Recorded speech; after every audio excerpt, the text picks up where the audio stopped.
Matondo mingi mama batata bandeko kumbwa mebundu ya Congo, mama batata bandeko baladi ya Congo bololo tarabiswana tuyeli susa tuka na après-midi ya lelo. Pambate lelo ezali ya solo pena tuka mokolo mwa lomingo, mokolo mwa eyenga. Mokolo mwa zomi na mwambe na ngena roba sanza libwa mobu ya koto mibale na zomi na libwa tokomi bongo na ngonga ya zomi na motoba na miniti zomi. Tengi koloba ngonga ya mine na miniti zomi ya sima zanga. Ezali wabino mbuta bopere bobalengi koloba malamu koloba. Monoko basala yango pona koloba. Na bokoko na biso balobi soki ndoka lokio belela noki mongongo ekokende.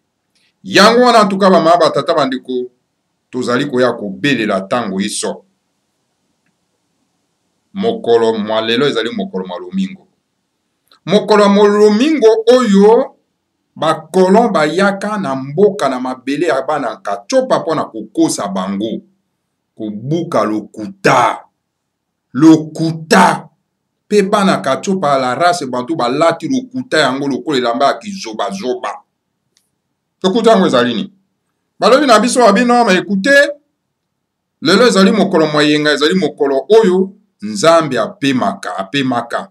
Sadi asali mokili makambo nyonso tu na mokolo motoba bongo mokolo masambo yake kovanda na kiti ya goigoi apemi afandi. Tala lokuta monene epe batata mibimba ba mama mibimba baza kondima lokuta wana. Lokuta si lokuta ezali ndeko ya ndoki. ndoki oyo alokaka bato mpona kosala bato makambo mabe enon kosala bato malamu. Parce que balobi na bokoko na biso babi ndoki ezali donc une puissance, la science. Mais oyo ya kokomisa bato babizengi ezali kibondoki ya mabe. Babi mokolo moyenge ezali mokolo oyo nzambe apemaki. Peut-être nzambe na bango nde apemaki. Génie superviseur na bango Yahweh. C'est un génie superviseur, un dieu secondaire. Ya race ya mindele. Mais nzambe ya race bantu, ya biso baindo, jamais atikala kopema kene kovanda na goigoy. Jamais. Notre Dieu, le Seigneur à Congo, est toujours omnipotent et omniprésent. Il n'a jamais eu une chaise à goigoy pour afanda à pema. Tata mobima na mama mobima bwe bazondi mama kambwana. Pe ba lati yango lokwa liputa zoba zoba. Tokoya ko kango la bino pamba te mokoja ba yuda lobaiki. Vous connaîtrez la vérité et la vérité vous en franchira. Boku yeba bosembo et que bosembo ko kango la bino. Kongo bololo ezali wana pona ko kango la bino.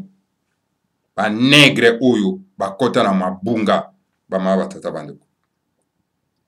Alors na yango ba mama batata bandeko bana lisanga antimati. Tulobi nzambe abakoko na biso atikala jamais kopema. Il est toujours omnipotent et omniprésent. Ba mama batata bandeko. Akoki kopema te pe akoki kolala te kovanda na kiti ya goigoi te. Pour mokolo ya kovanda na kiti ya goigoi ya kolala, alors cette cosmos ekozala isusu na existence te ba mama batata bandeko. Alors donc le kuta ba baye po bayi bakita na bino baye kokosa bino kolala sabino pongi ya ba bébé na mwa masolo aneza masolo ba compte pe ba tata mobimba ba professeur ba nani ba emina professeur ba meli yango lokola maya lobo ba mama batata bandeko baye bakosi bino biso nyonso tu koko na biso donc Abraham aza koko na biso nyonso te. Soka azali koko ya mindele mais azali koko ya race bantu te. Esengeli bana race bantu bafungola matoi bayoka. Abraham n'est pas l'ancêtre commun de toutes les races. Un nègre oya kotelema pona koloba ke Abraham azali koko na biso aza kizengi. Na lobi azali kizengi. Na lobi un nègre oya kotelema lobi ete Abraham azali koko na biso nyonso tu ya mokili mobimba. C'est un nègre. C'est un kizengi. Nègre wana aza kizengi. Et puis azandoki. Après azauta na lukuta. O koko na biso Abraham alobi, koko na biso Abraham alobi. Est-ce que yo pena mutu zo lo makambo, zo réfléchir. Oza pena na bongo na mutu ou bien ba tokolo bongo na yo ba tia zéro na kati. Comment bato musu ba ya ko présenter bino ke oyo aza koko na bino pi bondi bien. Mais tango le grand maître Fumumanda Nsemi tout mois l'envoyé spécial à Bakuru azo ebisa na biso ke non biso koko na biso ayambo ezali nenzala pandu na mama Kengi Lufuma bango bazali ba extraterrestre bauti na étoile ka Congo. Alors il faut s'affirmer nango parce que nous sommes les descendants des extraterrestres. Nous n'avons rien à voir avec Adam, Eva, avec Abraham, avec Jacob. Ça, c'est une histoire des autres. Pourquoi racontez-vous cette histoire des autres chez nous? Vous les pasteurs charlatans, vous les pasteurs Amabonza. Pourquoi vous avez chosifié bandeko na biso comme ça ngo bazoba? Hein? Pour nini kokena ko valoriser état mosusu, état d'Israël et c'est un autre état. Cet état na bato na bango ba valoriser yango. Nous avons notre état et nous avons notre génie superviseur oyo biso toko se confier pour na kobelela ye na tango ya passe tokoti na yango ba matata bana. Et chaque race a toujours eu donc les envoyés très puissants. Et Jésus dit toujours que je n'ai été envoyé qu'aux brebis perdues de la maison d'Israël, qu'il n'est pas bon de prendre des repas précieux des enfants donnés aux chiens. Pour nanini yo mwasi ya moto moindo ke kosenga lisungi epa ya mobikisa bato mosusu. Mais après ça, eyano kitoko. Eyano wana eza kitoko te. Obenga raciste. Un raciste, hein? Alobi bosem. Parce que lui-même disait que vous connaissez la vérité vous en franchira. Alibisi bino bosem. Soki kobele toza na tata tozali biso nyonso tout des races ya mokilo tata na biso kaka moko tata nzambe apungu. Alors bato na bato bazana ekuke na bango na porte na bango babimaka. Alors il faut biso to kenda ko senga na ba oyo ya biso tata nzambe apungu to na tindaka po na ete paso toza na ngo kwa kosila. Mais tango biso tozo ko peso ya biso mokongo. Totiki batuchi baya ko assassiner bapaya baya ko assassiner ba envoyer na biso. Vous trouvez que nous sommes normaux? Hein? Tout ça va normauté. Tout ça va déchet. Taraba toloko aba fail. Il a un problème à contentieux électoraux. Azo kena ko fuka makotanda maboko likolo ko benga Yesu. Yesu ne viendra jamais résoudre votre problème. Parce que lui-même a dit que je n'ai été envoyé qu'aux brebis prédits de la maison d'Israël. Yozali mwana Israël. Un tata mobimba alobi ka tangi paza universitaire. Mais c'est quel genre de bateau andengo? Ce sont les gens à se débarrasser. Donc voilà, Abraham n'est pas l'ancêtre commun de toutes les races. Non. Motosoka yeko terme ayebisayo que non, Abraham azali donc ancêtre commun, il y a race noire, c'est un menteur, c'est un voleur, c'est un sorcier. Voilà maman batata bandeko bana lisanga atimati. Lelo en tout cas, on est qui moi introduction na kwa pesa bino. Toye na Congo dietu, écrit par les grands maîtres Fumanda Nsemi. Toko lembate ko transmettre le message du grand maître Fumanda Nsemi. Na ta o boyi na yoko kozwa donc Congo bololo o partager ngo na bandeko. Matario. Biso toko kobo be koloba et toko komo be ko soutenir l'envoyé yaba kulu na komba Fumanda Nsemi. Parce que la mystère ya tatanzambe en punct eza trop compliqué. Moi to ko comprendre yango biso ba comme des mortels les athées. Car le grand maître Fumanda Nsemi disait toujours que donc ngai moko na ebi balo naza ko beta. Et puis ngai moko na ko marquer biwa.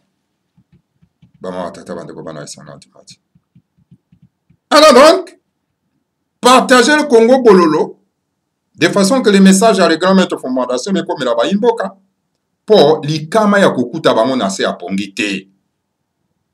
Partagez yango. Zala motema polele, partagez yango. Le lot toye na Congo die totoche likolo na mesa et puis le grand maître Fumanda Nsemi s'adresse non pas ça à son ancienne épouse, qu'on appelle Yaya Sikimina Congo. On regarde dans Congo dit au 35-40, et puis le grand maître Fumanda Nsemi alobi. Yaya Sikimina Congo est resté toujours la concubine de Mantezolo. Mantezolo, qui était un ancien vice-président de Bundu Diamayala, et qui était entré en dissidence, est devenu non pas un grand collabo et traître de la race bantou, qui trahit Fumanda Nsemi, trahit toute la race bantou, car il est le chef saint de la race bantou. Alors donc, toute la race bantou a cette opportunité et cette obligation de le défendre et de présenter, n'est-ce pas, tout ce qu'il écrit, donc, à l'internet, un peu partout. Donc voilà, Matezolo, donc, ya Sikimina, donc, atikali toujours, Kokibine, Likango, ya Matezolo. Tout le canal Makambo, le grand maître Fumanda Nsemi, a commis. Matezolo est un petit de Mongoluvala, au Manianga, le secteur de Mongoluvala, où est originaire de Nemandansemi, dans le Manianga. Matezolo n'a jamais été un adepte de Bundu Dia Congo, s'il vous plaît. C'est un membre de l'église. D'ailleurs, ce n'est pas l'église. D'ailleurs, Fumomandansemi donne quand même moi kilo. Mais si kawana. Mingana koloba ete Matezolo, c'est un membre, il y a secte. Il y a secte Branham. Donc, qui est Branham alors? Parce que Batubira Baebi Moto Babengi Branham était. Le grand maître Fumomandansemi appelle son détail. Appelle son détail. Nani wana Babengi Branham. Branham, c'est un franc-maçon américain. Donc, un membre du groupe raciste américain qu'on a appelé Ku Klux Klan. Tolimborango na lingala. Matezolo azali solo pena en tout cas mwana ya Mongoluvala. Aza Manianga na secte ya Mongoluvala et pas wapi le grand maître Fumomandansemi azali originaire. Na Manianga. Alors Matezolo en tout cas atikala kozala ta mokolo moko te membre ya Bundu Dia Congo. Atika kozala ta mokolo moko membre ya Bundu Dia Congo te. Toyebi te. Donc azali na tout simplement membre ya église ya lingo d'ailleurs pas même église ya mona otako expliquer. Le grand maître Fumomandansemi azo pesa même kilo. Ya secte o babengi Branham. Matezolo. Alors donc à Limboli Branham ezanan. Branham ezali franc-maçon. Azalaki un franc-maçon américain. Ou azalaki membre ya groupe ya nini ya raciste o babengaki na kati États-Unis d'Amérique Ku Klux Klan o basalaka so ba dégâts contre ba noir kuna na kati États-Unis d'Amérique. Mais ba noir o bazo kota na mangoma na bango. Donc bazali ba noir o ba bebisa bango bongo batia zéro na mitu ba ma batatu. Un homme sérieux noir sérieux ako kota na lingomba Branham te parce que ezali ngomba oyo bato oyo babundisaki loposo moindo.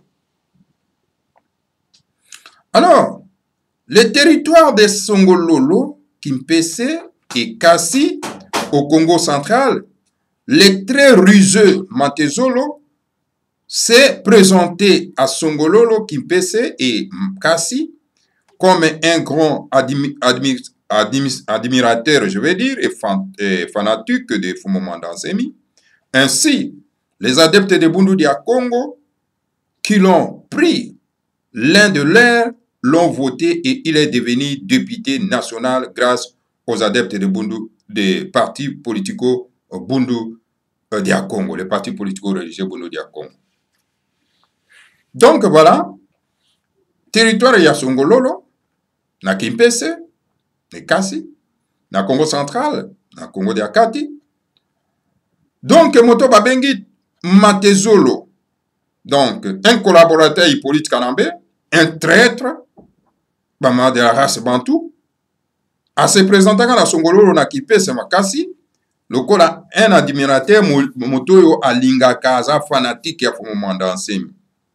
Yango wana badepte ya Bundu Dia Congo bazwaki lokola moko na bango pe bavotaki ye yango wana akomaki député national.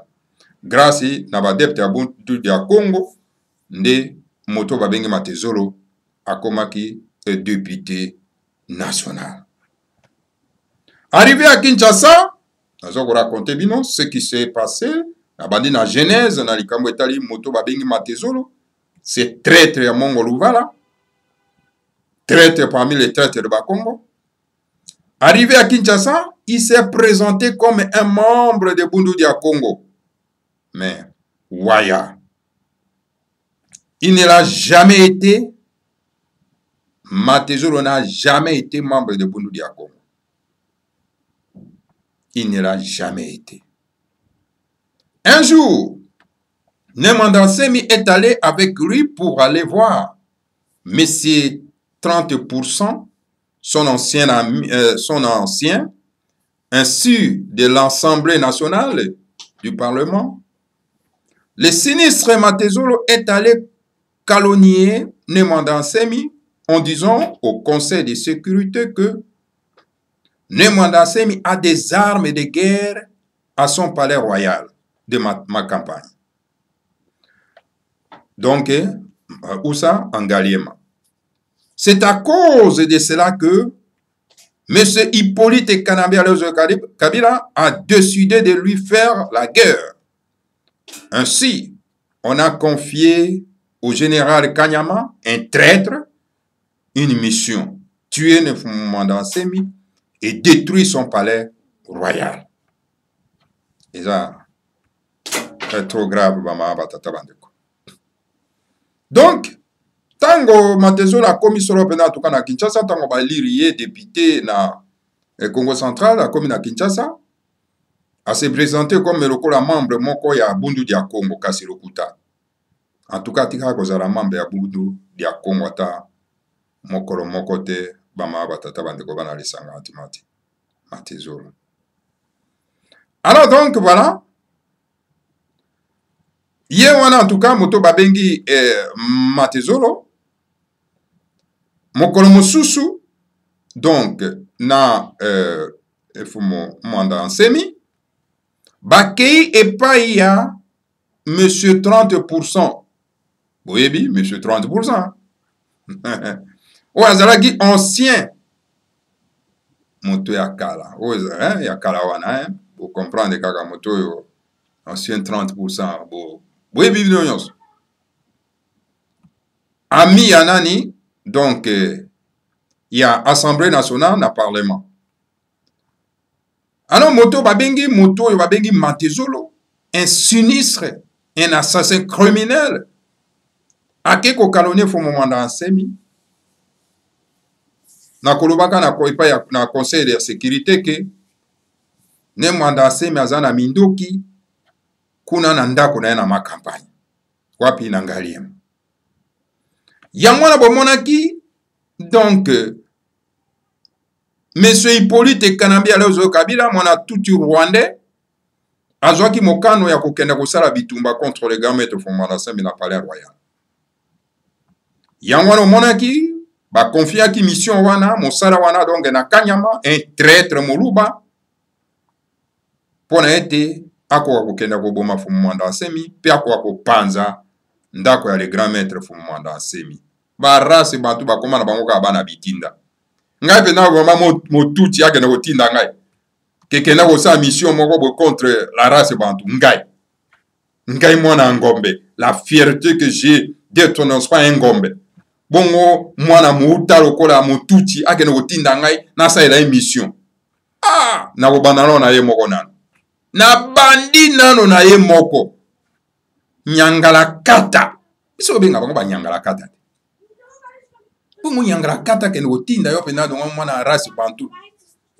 Vraiment eza trop grave bama otatama ezali trop grave, eza trop grave. Alors après ces missions wana akenda kosala musala nini ya kopanza ndako ya le grand maître.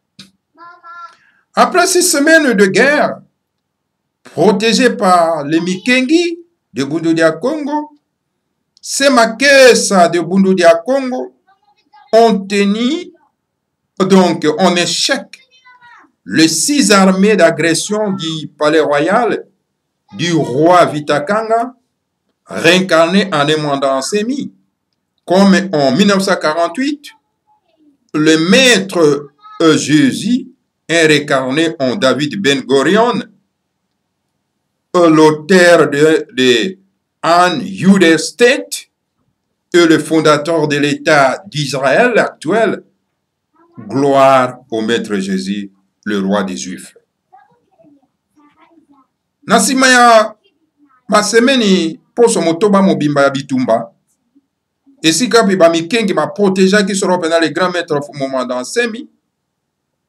Ba makesa mabundu dia Congo en tout cas ba kotisaki penda donc na échec ba élément terroriste d'agression au bayaki oko bundisa les grands maîtres Nemwanda-Nsemi na palais royal.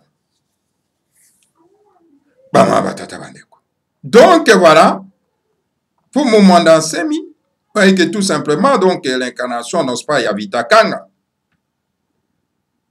Et puis, wapi, na mobuko to moka na kama libona tukumine na motoba, bama batata bandeko, ndenge oyo babengi Maître Jésus, ayaki ko se réincarner na kati ya David Ben Gurion, ou azali auteur ya création ya mboka ya Bayuda, fondateur ya État ya Israël, oyo tobengi yango lelo.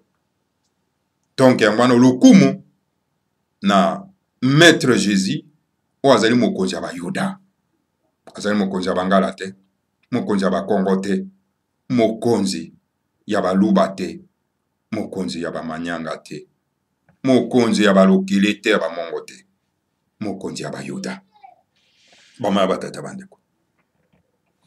Alors na yango, Yaya Sikimina Congo, l'ex-épouse de Longia Congo, a trahi en disant à Matezolo le secret du palais royal, qui a un bunker souterrain à 3 mètres de profondeur sous la terre.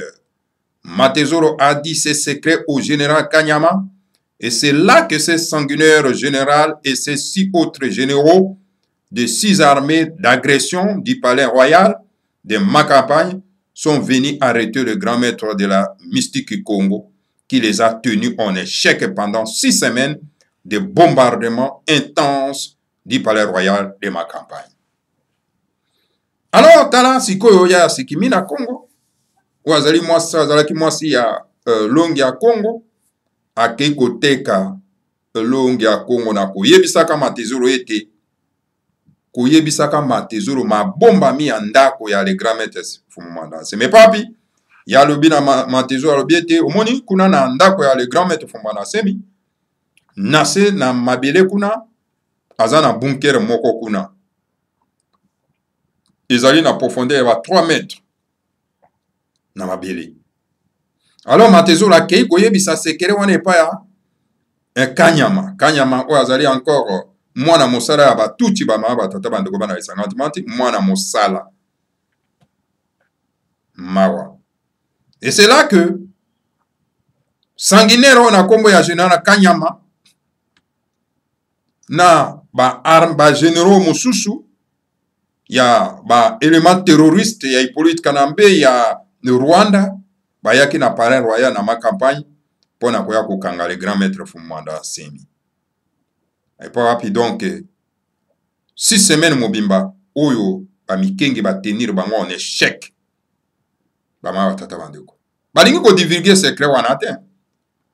Ba soda ya ba Kanyama ba mona pasi, ba sila, bazo ramasser bango bazo kenda ko bomba bango katimini, bibembe bazo kunda bango katimini. Ils ont souffert. Bama batata bandeko bana lisanga atimati. Ils ont souffert. Alors, toza kokoba na kolakisa bino mai oyo le grand maître Fumu Mwanda Nsemi aza ko raconter ce qui s'est passé parce que esengeli moto ye moko a raconter ce qui s'est passé. Et non moto nso aya ko raconter. Et on va croire à qui? À celui oyo a connaître situation wana. Quand le général Kanyama a réussi à arrêter le Mwanda Nsemi, Matezolo a organisé une grande fête. On a assisté à cette fête, hein, ceux qui ont assisté à cette fête de triomphe du mensonge de Matezolo, entre autres, Yaya Sikimina Congo, Zola, Basangana, le neveu de Longi, Ngizuru et Bera. Ils ont mangé, bu, dansé. Matezolo a passé la nuit avec Sikimina Congo, sa concubine. C'est donc à cause de la trahison de Yaya Sikimina Congo que le général Kanyama a réussi à arrêter le grand maître de la mystique Congo, ce grand initié Congo qu'est Mwanda Nsemi. Voilà, bama batata bandeko bana esanga timanti, bolanda na bokebi ndenge nini makambo malekaki. Tango général Kanyama, le criminel terroriste, mwana mosala ya batuti, tango a réussi kokanga Fumu Mwanda Nsemi, Matezolo oh là là, ayoke sengo asepeli asali feti basopeli mosolo po ete azwi elonga botala banegre bama batata bandeko bana esangani moto andenge bongo azosirkule tranquillement na kati ya Congo central yango nga na loba nakenda no na Équateur tokopesa na bacrocodile na bangando. Alors donc voilà Matezolo a organisé fête moko monene po ete bakangi le grand maître Fumwanda Asemi na fête wana banani bazalaki na kati. Donc nani oyo Yaya Sikimi na Congo, donc ancienne épouse ya le grand maître Fumwanda Asemi, Zola Ouazalaki directeur il y a un bureau politique, il y a le grand maître Fumwanda Asemi, Basangana fils, donc et puis Neve il y a le grand maître Fumwanda Asemi na Congo ya Gizulu na Bela. Bango tu ba lei ba meli ba langwe lotokolongwila.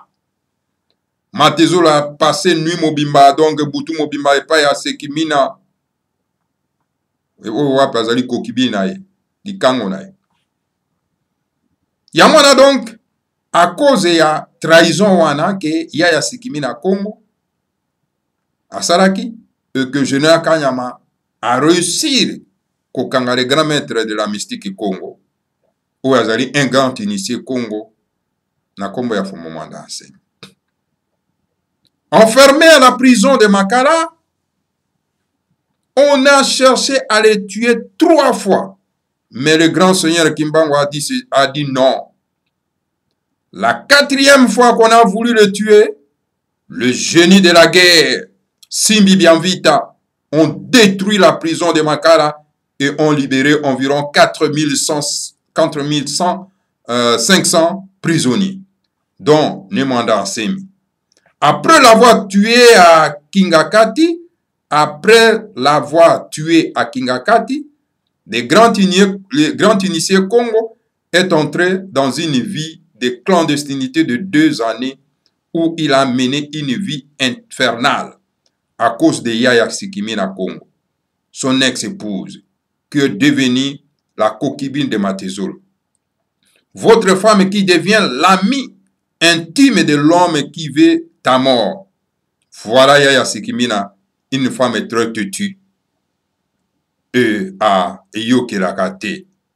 Ayokakate, disait son petit frère Esaïe et sa grande sœur Yaya Masoni.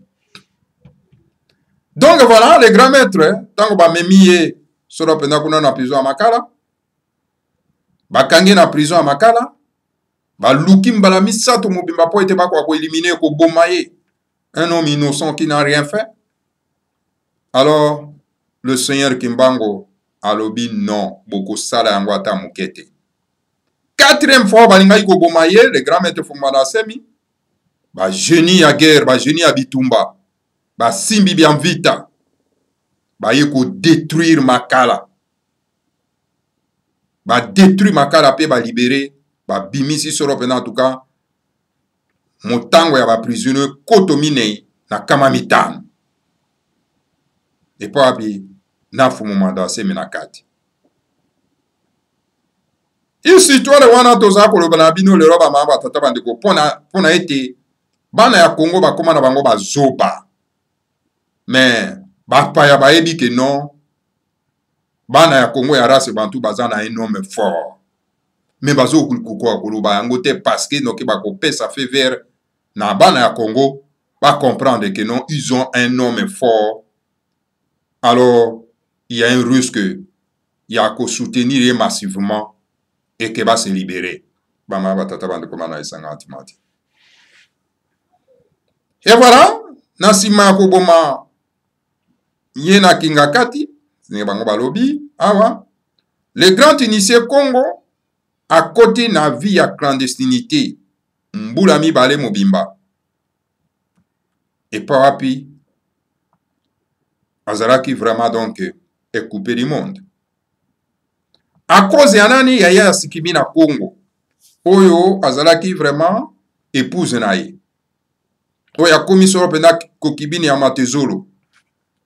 Kanisa yo moko mwasi na ya koma soro pena ami ya moloki na yo oyo aza koluka baboma mobali na yo. Vous trouvez ça normal ça? Voilà Yaya Sikimina oyo azali mwasi oyo azali tetu ayokelaka mobali te. Et po api en tout cas ndeko na ye abandaki koloba na kombo ya Esaïe pe na grande sœur na ye. Donc Yaya Mansoni babandaki koloba. Après sa réincarnation, sa résurrection des morts, après 2 années de vie entre le ciel et la terre, Nemanda Nsemi a conseillé à Yaya Sikimina Congo, en présence de Seme Kiana, de faire attention avec Matezoro, mais Ayo Kakate.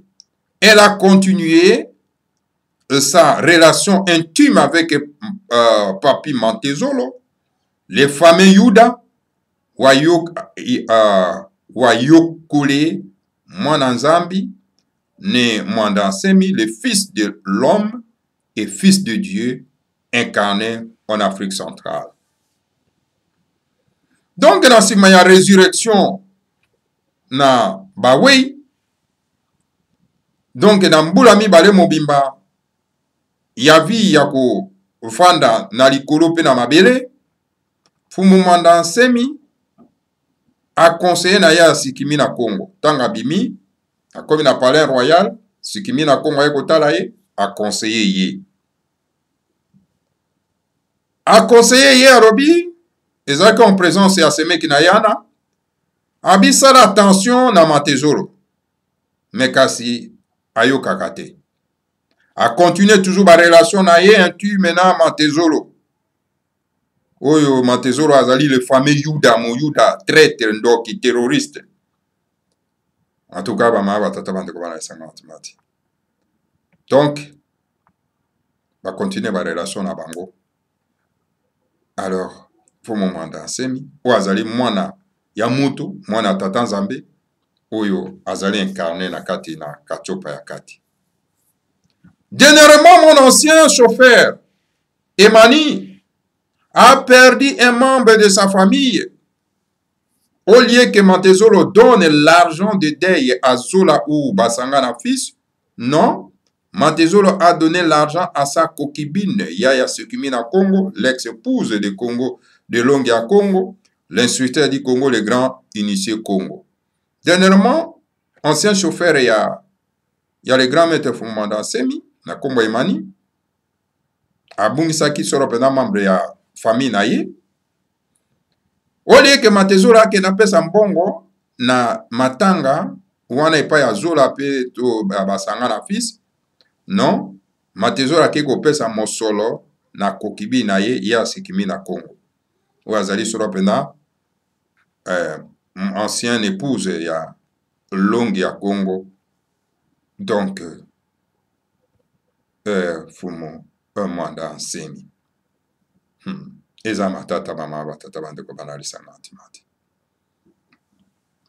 semaine passée, donc, Basangana père a perdu son zitu à Kinshasa, Nzili. Zola et Matezoro étaient là, naturellement. Yaya Sikimina Congo ou Zola Mafwa Ndoki était aussi là. Après avoir déposé son gerbe de fleurs, Matezoro et sa concubine se sont reliés à l'extérieur de la parcelle où il y avait de deuil. À l'extérieur, Matezoro a dit ceci à Yaya Sikimina Congo. Ne t'en fais pas. Le président Hippolyte Kanambi a déjà fait venir des militaires rwandais qui vont le tuer, déguisés en Kuruna, car on n'a pas pu le tuer Nemanda Nsemi par des armes, par des kindoki, par la sorcellerie.